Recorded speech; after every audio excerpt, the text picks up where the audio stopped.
Bonjour et bienvenue. Si vous regardez cette présentation, c'est que vous vous apprêtez à embarquer dans un projet de recherche vraiment passionnant. L'objectif ici, c'est de vous donner toutes les clés pour que votre contribution soit la plus claire et la plus efficace possible. C'est une question qui est au cœur de tout, n'est-ce pas? Comment fonctionnent nos choix? Eh bien, on va justement explorer une théorie qui propose une méthode pour mesurer de façon scientifique ce qui se passe dans notre tête quand on prend une décision. Alors voici notre feuille de route. On va commencer par le concept de base, l'axiodynamique. Ensuite, on verra votre mission, comment on va la tester. Puis, on plongera dans les outils très concrets que vous utiliserez. Et on terminera en parlant de ce qui définira notre succès collectif. Allez, première étape, les fondations. Il faut bien comprendre le cadre théorique qui soutient tout le projet. Ce cadre, c'est la théorie de l'axiodynamique, développée par Alan Clayden. Alors l'axiodynamique, qu'est-ce que c'est? Pour faire simple, imaginez que chaque décision est le résultat de forces invisibles. Certaines forces nous poussent vers une action, un peu comme des aimants. D'autres, au contraire, nous freinent ou nous repoussent. L'axiodynamique, c'est le modèle qui essaie de cartographier et de mesurer ces forces d'attraction et de répulsion pour mieux comprendre nos actions. Bon, une théorie, c'est intéressant, mais comment savoir si elle est juste? C'est tout l'enjeu de cette mission de validation. On va voir ensemble comment on passe d'un concept abstrait à une preuve concrète, mesurable.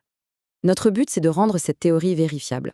Et pour ça, on va analyser des textes, en particulier des textes politiques, pour y déceler ce qu'on appelle des signatures conatives.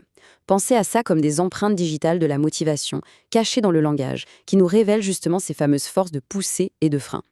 Et c'est précisément ici que votre rôle est absolument central. Pourquoi?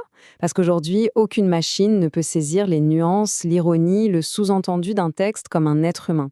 Votre analyse va créer ce qu'on appelle la vérité terrain, c'est la base de données de référence qui nous servira ensuite à entraîner les algorithmes. Pour décoder ces forces, il vous faut une boîte à outils. Elle est très simple. Elle contient 3 concepts clés qu'on va utiliser pour analyser chaque texte. Le premier outil, c'est le télos central.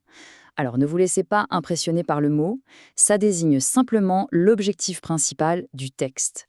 Si ce texte était une mission, quelle serait-elle? Votre toute première tâche, c'est de résumer cet objectif en une seule phrase bien claire. Ensuite, la force conative, qu'on appelle FC et qu'on prononce FSC. C'est la force de pousser, l'accélérateur. Est-ce que le texte pousse à l'action? Est-ce qu'il cherche à convaincre avec force? Un score FC élevé, c'est quand on lit des mots comme il faut, c'est impératif, c'est urgent.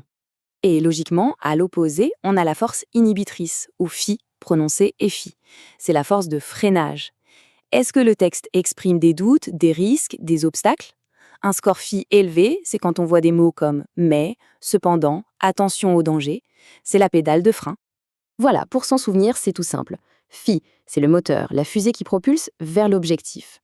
FI, c'est l'encre, le panneau stop qui ralentit ou qui bloque. Dans chaque texte, on va mesurer cet équilibre entre les deux.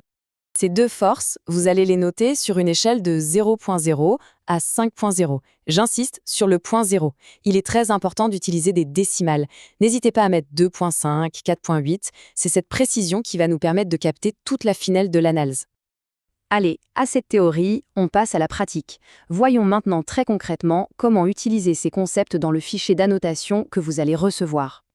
Votre espace de travail principal, ce sera ce tableau. Il est très simple, organisé en quelques colonnes, l'identifiant du document, le texte à analyser, et puis les colonnes pour votre analyse, le fameux télos central, les scores FC et FI, et enfin une colonne pour vos notes. Le processus est très logique. D'abord, on lit bien le texte. Ensuite, on définit son objectif, le télos. Après ça, on évalue la poussée FC et le frein FI. Et enfin, étape absolument cruciale, on justifie ses choix en quelques mots. Suivre cet ordre, c'est la garantie d'un travail cohérent et c'est la clé de la réussite. Prenons un exemple très simple. Imaginez un texte qui dit « Nous devons absolument et sans délai adopter cette loi sur le climat ». L'objectif est limpide, la poussée est maximale. On aurait donc un FIC à 5.0 et comme il n'y a aucune réserve, un FI à 0.0. Et maintenant, le cas inverse. Un texte qui dirait « On pourrait envisager cette politique, mais attention, les risques sont nombreux et les obstacles importants. Là, la suggestion d'agir est faible, le FCE pourrait être à 2.5. Par contre, les freins sont très puissants, donc le FI serait très élevé, disons 4.5. » Voilà, vous avez tous les outils. Pour finir, parlons de la ligne d'arrivée. À quoi ressemble le succès pour nous et quel sera l'impact concret de votre travail? Notre principal indicateur de succès, c'est un chiffre, une mesure statistique qu'on appelle le coefficient kappa. Notre objectif qualité, c'est d'atteindre un score d'au moins 0,60. Alors, le kappa, qu'est-ce que ça veut dire? C'est tout simplement une mesure de l'accord entre vous, les annotateurs. Si on obtient un score de 0,60 ou plus, ça veut dire que vos analyses sont cohérentes. Et ça prouve que la méthode est fiable et que les données que vous avez produites sont valides sur un plan scientifique. Pour conclure, quelques infos pratiques. Il faut compter environ 2 à 3 heures pour annoter les 20 documents. Rappelez-vous, la cohérence et de bonnes justifications, c'est ce qui nous fera atteindre notre objectif kappa. Juste après, il y aura un petit quiz rapide pour vérifier que tout est bien clair et surtout, au nom de toute l'équipe, un immense merci d'avance pour votre aide.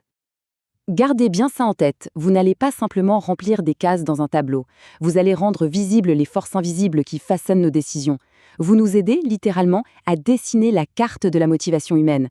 Merci beaucoup et bonne annotation.